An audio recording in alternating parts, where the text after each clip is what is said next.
ഗായകൻ യേശുദാസിനും സംവിധായകൻ അടൂർ ഗോപാലകൃഷ്ണനുമെതിരായ FB പോസ്റ്റിൽ നടൻ വിനായകനെതിരെ പോലീസിൽ പരാതി. കോൺഗ്രസ് നേതാവ് NS നൂസൂറാണ് DGPക്ക് പരാതി നൽകിയത്.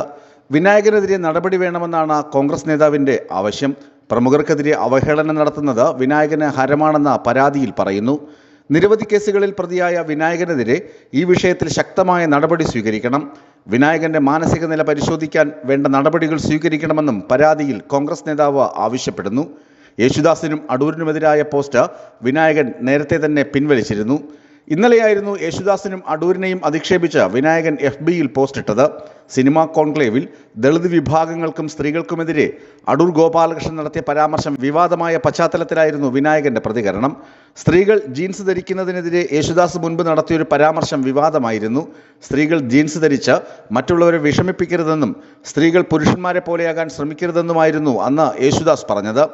മറച്ചുപിടിക്കേണ്ടത് സ്ത്രീകൾ മറച്ചുവെക്കണമെന്നും വേണ്ടാദീനം കാണിക്കരുതെന്നും യേശുദാസ് പറഞ്ഞിരുന്നു. ഇതുയർത്തിയാണ് യേശുദാസിനെതിരെ വിനായകൻ തിരിഞ്ഞത്. ഈ പോസ്റ്റ് വ്യാപക വിമർശനങ്ങൾക്ക് വഴിവെച്ചിരുന്നു. ഇതിന് പിന്നാലെ മറ്റൊരു പോസ്റ്റും വിനായകൻ പങ്കുവച്ചു. ഇതിൽ യേശുദാസിനും അടൂരിനുമെതിരെ വിനായകൻ വിമർശനം നടത്തുന്നുണ്ട്.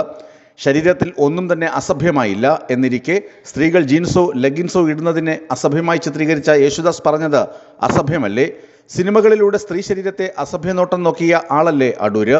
വെള്ളയിട്ട് പറഞ്ഞാൽ യേശുദാസ് പറഞ്ഞത് അസഭ്യം ആകാതിരിക്കുമോ? ജുബ്ബയിട്ട് ചെയ്താൽ അടൂർ അസഭ്യമാകാതെ ഇരിക്കുമോ എന്നായിരുന്നു വിനായകന്റെ പുതിയ പോസ്റ്റിൽ പറയുന്നത്.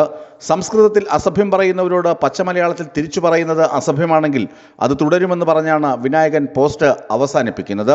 വിനായകനെതിരെ സംഗീത സംവിധായകരുടെ അസോസിയേഷനും രംഗത്ത് എത്തിയിരുന്നു. ന്യൂസ് ഡെസ്ക് വിസ്മയ ന്യൂസ്.